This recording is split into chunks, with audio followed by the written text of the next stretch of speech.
요한복음 4장 14절에 이렇게 말씀합니다. 내가 주는 물을 마시는 자는 영원히 목마르지 아니하리니 내가 주는 물은 그 속에서 영생하도록 솟아나는 샘물이 되리라.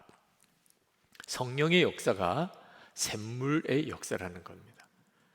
이 말은 한 영혼이 구원받게 해주는 역사라는 겁니다. 성령님은 우리가 구원받는 역사를 이루십니다.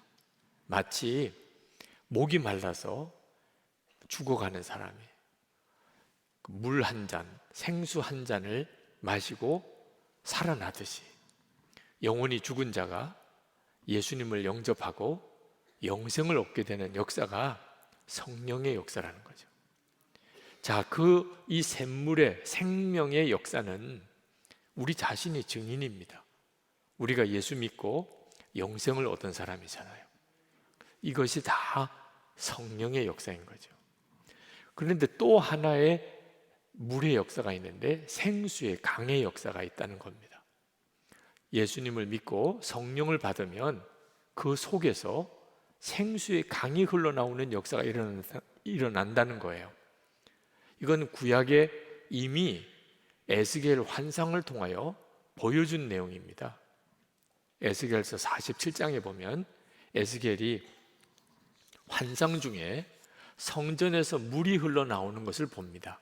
처음에는 그 물이 발목까지 정도 차더니 그 다음에 걸어가 보니까 그 다음에는 무릎 정도까지 오고 그 다음에는 허리까지 오고 그 다음에는 헤엄을 쳐도 건너가기 어려울 큰 강이 되더라. 이 환상이 어떤 환상이냐면 성령이 임하시게 되면 그러면 그 주변에 있는 수많은 사람들, 나라와 민족이 소생하는 역사가 일어나게 될 거라는 거예요. 한 사람이 예수를 믿고 영생을 얻는 정도가 아니고 나라와 민족이 변화되는 역사가 일어날 것이다. 에스겔서 47장 6절에서 12절까지 내용을 간단하게 요약을 하면 모든 생물이 살고 또 고기가 심히 많으리니 이 물이 흘러 들어가므로 바닷물이 소성함을 얻겠고 이 강이 흐르는 각처에 모든 것이 살 것이며 강 좌우가에는 각종 먹을 실과가 달마다 새 실과를 맺으리니 그 물이 성소로 말미암아 나옵니다. 그러니까 큰 강이 흐를 때 그 주변에 온갖 생물들이 살고 그리고 문명이 번성하게 되는 것과 같은 역사가 성령의 역사로 일어나게 될 거라는 거예요. 우리가 이미 역사를 공부해 보면 다 그 증거가 있음을 아는 것들입니다. 복음이 들어가는 나라와 민족들마다 어쩌면 그렇게 아주 풍요롭게 잘 사는 나라가 되는 거죠. 로마가 그랬고 복음이 유럽으로 건너가서 서구 문명이 만들어지잖아요. 지금도 미국과 같은 나라는 세계 초강대국이죠. 그러니까 복음이 들어가는 나라와 민족에 엄청난 변화가 일어나는 거죠. 우리나라도 그 중에 하나입니다. 자, 그런데 이 생수의 강의 역사가 나하고 상관없는 어떤 사람이나 또는 어떤 나라에서 일어나는 일이 아니고 바로 우리 자신에게 일어나는 일이라는 것이 정말 놀랍고도 충격적인 말씀입니다. 많은 분들이 생수의 강의 역사가 내게서 일어날 것이라고 잘 믿지를 못하세요. 그건 예수님을 아주 잘 믿는 어떤 사람에게 일어날 일이겠지. 나에게 그런 일이 일어날까? 그런 생각을 하시는 것 같아요. 근데 말씀을 잘 보세요. 생수의 강의 역사가 일어나는 사람의 조건이 무엇입니까? 기도를 많이 한 사람, 성령 체험을 엄청나게 한 사람, 성경을 많이 공부한 사람, 그런 조건이 아니고 나를 믿는 자는 아주 간단해요. 나를 믿는, 예수님을 믿는 자는 그 배에서 생수의 강이 흘러날 것이라. 여러분 예수 믿으시죠? 그러니까 여러분의 이야기라는 거예요. 내가 예수를 믿는데 그러면 여러분의 이야기, 이거 내 이야기구나. 안타까운 것은 많은 그리스도인들이 예수님을 믿으면서도 이 말씀이 자기 말씀이라고 그렇게 받아들여지지 않는 거예요. 만약에 여러분에게 이 말씀대로 이루어지지 않고 있다면 진짜 하나님 앞에 따져야 될 일이잖아요. 하나님, 나도 예수 믿는데 왜 내게서 생수의 강이 흘러나는 일은 없습니까? 말씀이, 약속이 틀리지 않습니까? 이렇게 가야 하는 거죠. 너무나 많은 그리스도인들이 자기에게서 생수의 강이 흘러나지 않는 것을 아주 당연히 생각합니다. 아유, 나 같은 사람에게서 무슨 생수의 강이 흘러나겠어? 이 불신이 생수의 강이신 성령의 역사를 가로막고 있는 은혜의 뚝입니다. 큰 강이 흘러도 강둑이 있으면 그러면 그 둑 너머로 나오지 못하는 거죠. 우리 안에 이 불신이, 말씀에 대한 불신이 무섭도록 성령의 역사를 제한하고 있는 거예요. 제가 부산에서 목회할 때 그때 해마다 교회 표를 정했는데 어느 해인가 교회 표를 위해 기도하다가 하나님의 은혜가 강같이 흐르는 교회, 이런 마음이 확 들어요. 그래서 그 표를 정했고 생각할수록 기특하더라고. 어떻게 이런 생각을 다 했나. 너무 멋있잖아요.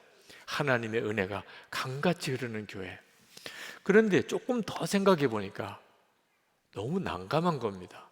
아니, 우리 교회가 어떻게 이런 역사가 일어난다고 말할 수 있을까? 도대체 내가 어떻게 이런 교회를 목회할 수 있을까? 하나님의 은혜가 강같이 흐르는 교회. 교인들이 얼마나 비웃을까? 야, 목사님 뻥도 대단하다. 그러지 않을까? 도무지 표는 정했는데 그 표대로 될 거라는 믿음이 안 생기는 거예요. 그러면 오히려 더 눌리잖아요. 표만 거창하지. 그것 때문에 한동안 마음이 무겁고 두렵기도 하고, 이런 표를 이미 공포했고 교회 달력까지 다 만들었다니까. 이 교인들에게 도대체 말씀이 이루어질 것을 어떻게 설교할 건가 말이에요. 근데 그때 하나님께서 제게 책망을 주셨어요. 하나님의 은혜가 강같이 흐르는 역사는 이건 전적으로 성령이 하실 일이라. 전적으로 성령이 하실 일이에요. 그런데 왜 너는 내가 못하니까 이런 역사가 일어날 것에 대해서 의심하느냐? 아니, 역사는 성령님이 하시는 일인데 내가 할 수 있다 없다, 우리 교회가 어떻게 그런 일을 감당할까? 또 어떻게 그렇게 생각하냐? 그때 하나님 앞에 내가 하나님이 하시는 일을 내 수준으로 제한하고 있는 것을 깨닫고 큰 충격을 받았었어요. 지금도 많은 성도들이 실제로 주 예수님의 역사를 경험하지 못하고 사는 가장 중요한 이유는 불신입니다. 말씀이 그대로 내게 이루어질 것이라고 믿지를 못하는 거예요. 여러분, 우리 안에 이미 생수의 강이 있습니다. 성령님이 여러분 안에 계시잖아요. 여러분이 구원받고 영생을 얻었다면 전적으로 성령의 역사입니다. 그 성령님은 여러분의 영혼만 구원하는 능력이 있으신 게 아니에요. 생수의 강이 되어서 나라와 민족도 변화시키는, 구원하는 그런 능력이 있으세요. 여러분이 이 사실을 진짜 믿고 나는 죽었습니다. 여러분 자신이 장애물이라니까. 여러분이 가지고 있는 능력, 생각, 여러분의 어떤 인간적인 면이 성령님의 역사를 제한하고 있다니까. 된다, 안 된다. 그래서 나는 죽었습니다. 그리고 성령님께 순종하면 여러분 모두에게서 은혜의 뚝이 터져요.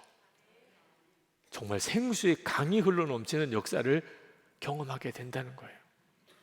하나님께서 사도 바울을 통하여 생수의 강이 흐르는 역사를 이루셨어요. 가는 곳곳마다 복음의 능력이 나타나고 초대교회의 복음의 역사가 놀랍게 나타났죠. 그렇게 할 수 있었던 이유는 사도 바울의 신앙 고백 때문입니다. 내가 그리스도와 함께 십자가에 못 박혔나니 이제는 그런즉 이제는 내가 사는 것 아니요 내 안에 그리스도께서 사시는 것이라. 사도 바울의 이 신앙 고백, 내가 사는 거 아니요 내 안에 생수의 강이신 그리스도께서 사시는 것이다. 이 믿음과 고백이 사도 바울을 통하여 성령님이 역사하시게 해준 거예요. 날마다라는 책을 쓰신 서승직 목사님 계십니다. 이번에 책이 나왔는데 예수님과 동행하는 삶을 살기 원하는 분들 꼭 한번 읽어보시도록 권해드리고 싶어요. 정말 날마다 주님을 바라보고 사는 것이 어떻게 중요한 건지, 그리고 그렇게 살고 싶은 간절한 마음을 아마 이 책을 읽으면 여러분의 마음속에 일어나게 될 거라고 믿습니다. 근데 이 서승직 목사님께서 한 번은 말씀을 전할 때 그 아들 이야기를 하셨어요. 아들이 거짓말을 어릴 때, 뭐 누구나 다 어릴 때 거짓말 하죠. 혼을 내고 거짓말을 하던 습관을 고치려고 매를 든 적이 있습니다. 그때 매를 대면서 이렇게 말했어요. 너 또 거짓말하면 이제는 곱으로 맞는다. 한 대가 두 대가 되고 두 대가 네 대가 되고. 그런데 그렇게 경고하면 이제는 안 해야 될 텐데 또 거짓말하는 거예요. 그러니 이미 약속은 했고, 그러니 지켜야죠. 그러니까 매를 정말 한 대가 두 대가 되고 두 대가 네 대가 되고 이렇게 매를 대기 시작한 나중에는 100대를 때려야 되는, 맞는 아이도 기절하는 줄 알고 때리는 아버지도 얼마나 마음이 무거웠겠어요. 그러나 거짓말하면 매를 맞겠다고 했으니 그때 마음이 정말 두렵더래요. 내가 잘하는 건가? 이거 언제까지 이렇게 해야 되나? 근데 그때 하나님께서 말씀하시더래요. 네가 잘못할 때마다 내가 너에게 매를 대었다면 너는 견뎌낼 수 있었겠냐? 그 말씀에 꼬꾸라졌어요. 하나님이 내가 잘못할 때마다 내가 내 아들에게 한 것처럼 그렇게 매를 댔다면 내가 살 수는 있었을까? 하나님의 용서와 기다리심으로 살았구나. 그러면 자기도 아들에게 그렇게 해야 되는 거예요. 자, 그렇게 깨달았는데 아들이 또 거짓말한 게 드러났어요. 이제 어떻게 해야 되죠? 그때 탕자가 돌아왔을 때 그 아버지가 했던 것이 생각이 나더래요. 그렇게 해야 되겠구나. 그래서 거짓말한 것이 이제 뻔히 드러난 아들이 학교 갔다가 돌아올 때쯤 맞춰가지고 집에 파티를 여는 거예요. 막 풍선을 달고 뭐 웰컴이라고 붙이고 음식을 해가지고 막 잔치를 벌린 거예요. 탕자가 돌아와서 아버지가 잔치를 벌였잖아요. 아들이 이제 그냥 죽었다. 내가 거짓말한 것도 아버지가 알 텐데 이제 나는 죽었다. 그러고는 완전히 흙빛이 되어가지고 아이가 집으로 들어오는데 세상에 막 잘 왔다 환영하고, 그리고 음식을 차려놓고, 그리고는 아버지가 끌어안고 사랑한다 그러고, 이게 무슨 일인가 어리둥절하더래요. 그 아들에게 내가 너에게 그동안에 거짓말할 때마다 매를 든 것을 용서해달라. 아들이 충격을 받았어요. 야, 아버지가 이러다가 터지는 거 아니야? 처음에는 아버지의 그 사랑을 그대로 못 받아들이더래요. 그러나 계속해서 정말 사랑한다고 고백하고, 그동안에 내가 너에게 잘못했다고 용서를 구하고, 어느 순간에 아들의 서서히 아버지를 향하여 마음을 여는 것을 느꼈는데, 한 번은 아주 우스갯소리를 하더래. 얼마나 감사한지. 이제는 아들이 아버지인 나를 그냥 아버지로 받아주는구나. 너무너무 감사하더래요. 그리고 목회가 달라졌어요. 아, 이렇게 해야 하는 거구나.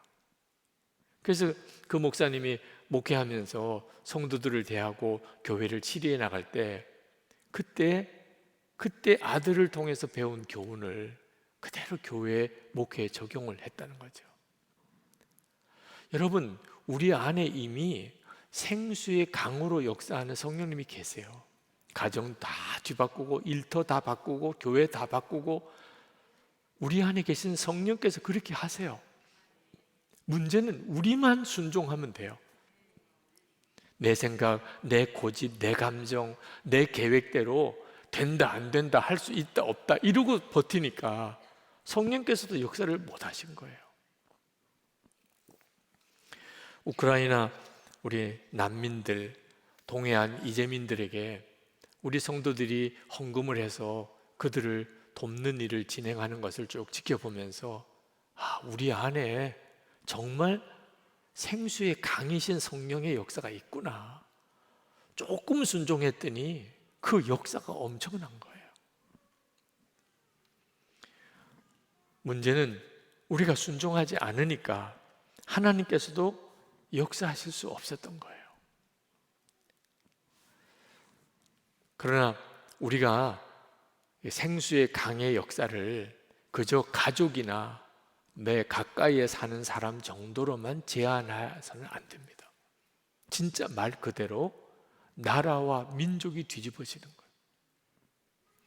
일본 선교사님 CCC 파송받은 김성철 선교사님이라고 계신데 그 선교사님이 일본에 가서 사역을 하시다가 큰 좌절을 겪으신 적이 있습니다. 그때가 한참 독도 문제 때문에 한일 관계가 극한으로 가던 때예요. 독도가 자기 땅이라고 우기는 일본 사람들에 대해서 견딜 수 없는 분노가 일어나는 거예요. 어떻게 이럴 수 있나 말이에요. 일본 사람들이 도무지 사랑이 안 되는 겁니다. 그 선교사로 갔는데 그 나라 사람 사랑이 안 되면 선교를 할 수 있어요, 없어요? 못 하겠다고. 나 더 이상 일본 선교 못 하겠다고 이제 포기할 마음이 생겼습니다. 그때 필리핀에서 CCC 출신 세계 선교사님들 대회가 열려서 그 필리핀에 갔는데 저녁 집회가 끝나고 기도 시간에 너무 마음이 무겁더래요. 지금은 이제는 결정을 해야 될 때 일본 선교 포기하고 돌아가야 되냐.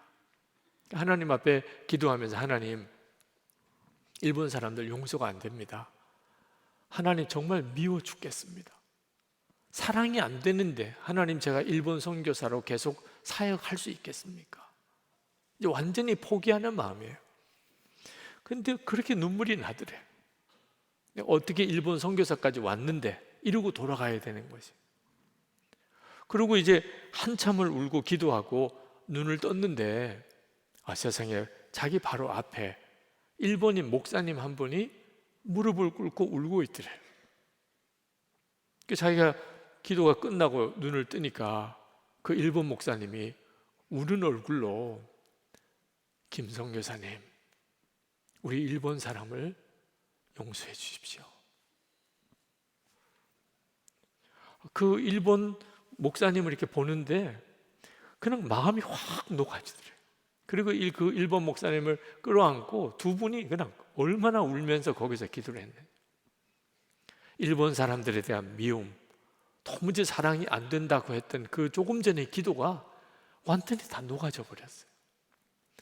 그렇게 서로 함께 기도하고 일어났는데 보니까 자기 주변에 그 해외 각지에서 모인 선교사님들이 다 둘러서 있더래요.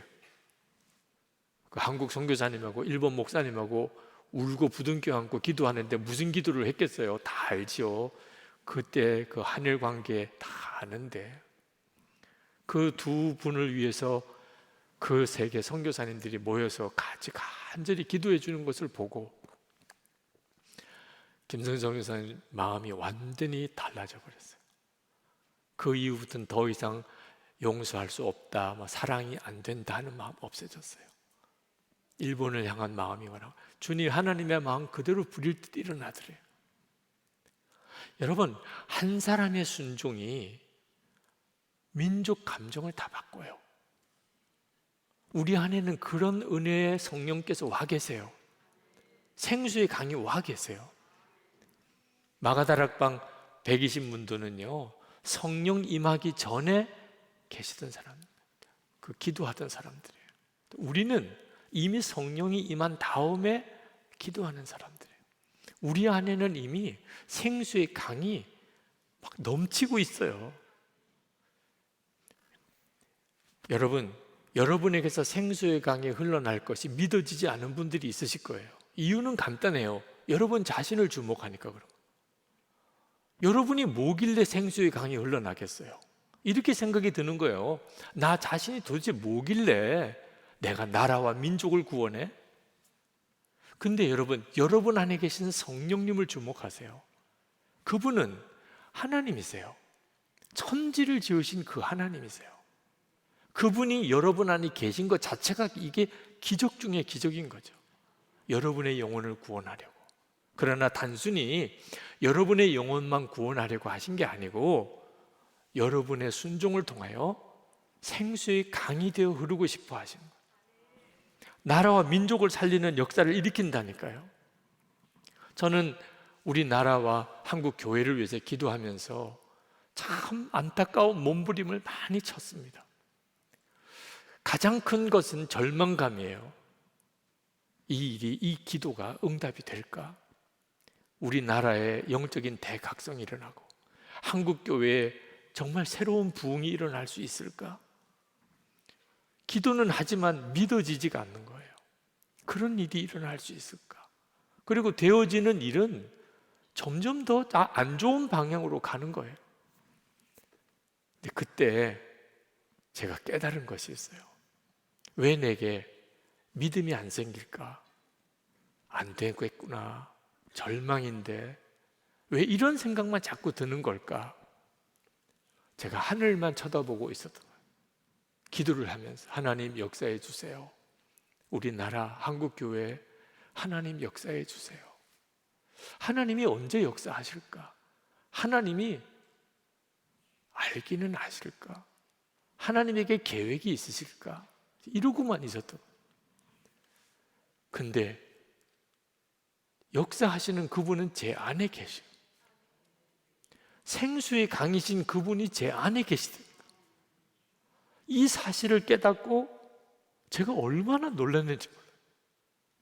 우리나라의 영적인 각성을 이루고 하나님의 역사를 이루어 나라와 민족을 살리고 그런 놀라운 일을 하실 그분이 지금 제 안에 계신 거예요. 아니 세상에 그렇다면 이건 믿어야죠. 하나님께서 이 나라를 다시 일으키신다. 한국교회를 다시 살리신다. 영적 대각성은 반드시 일어나게 돼 있다. 나만 순종하면 되는 거예요. 나만 순종하면. 주님이 역사하시는 대로, 주님이 말씀하시는 대로 그냥 순종하면 되는 거예요. 그래서 24시간 주님 바라보고 오직 순종하며 살기를 그렇게 갈망하고 있는 거예요. 그러면 주님이 저를 통해서 당신의 일을 하실 것이라. 여러분들도 마찬가지세요. 여러분들을 통해서 주님이 정말 하시려는 놀라운 일들을 정말 믿으셔야 돼요. 여러분을 믿으라는 게 아니고 여러분 안에 계신 성령을 믿으시라는 거예요. 그분은 세상을 뒤바꾸실 분이에요. 그분이 내 안에 오셨구나. 그렇습니까? 안 그렇습니까? 이걸 억지로 믿어야 됩니까? 성령님이 아니면 오늘 내가 이렇게 예배 드리는 것을 설명할 방법이 없잖아요. 그렇다면 성령님 저를 통해서 당신의 일을 하세요. 여러분 요즘 여러분 안에 성령께서 여러분에게 뭔가 강권하시고 말씀하시는 것을 느끼시지 않으세요? 이렇게 살면 안 된다. 나는 너가 이렇게 되기를 원한다.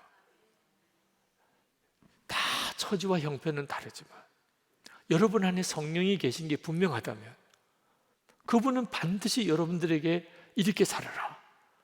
절대로 이렇게 가서는 안 돼. 나는 너가 이렇게 하기를 원한다. 말씀하실 거예요. 그렇다면 여러분 안에는 지금 성령의 놀라운 일이 진행되고 있는 거예요. 그저 단순히 여러분에게 이렇게 저렇게 살기를 원하는 정도가 아닙니다. 여러분을 통하여 생수의 강으로 흘러나가기를 원하세요. 가족들에게. 여러분, 가족 중에 누구를 탓할 필요 없어요. 여러분이 통해서 성령의 생수의 강이 흘러나가면 어떤 가족이라도요, 다 주의 영광을 위해 쓰임받아요. 여러분의 일터, 여러분의 사는 삶의 현장, 여러분 한 사람을 통하여 생수의 강이 흘러나가면 나라와 민족도 바뀐다니까. 우리나라, 우리 민족의 운명이 여러분의 순종에 있어요. 한번 여러분의 삶을 끊임없이 주님이 내 안에서 말씀하신 대로 순종하리라. 내가 주님께 나 자신을 드리리라. 주님, 저를 쓰세요. 그렇게 기도해 보세요. 우리나라의 영적 각성을 위하여 대부흥이 임하기를. 코로나19가 이제 끝나가는데 주님, 이렇게 끝나기만 하면 이건 너무 억울해요. 3년 동안이 무슨 고생이에요. 하나님, 이 일을 계기로 우리나라의 한국교회에 주님을 바라보는 눈이 열리는 영적인 대각성이 일어나게 해주세요. 그 일이 나에게서부터 시작되게 해주세요.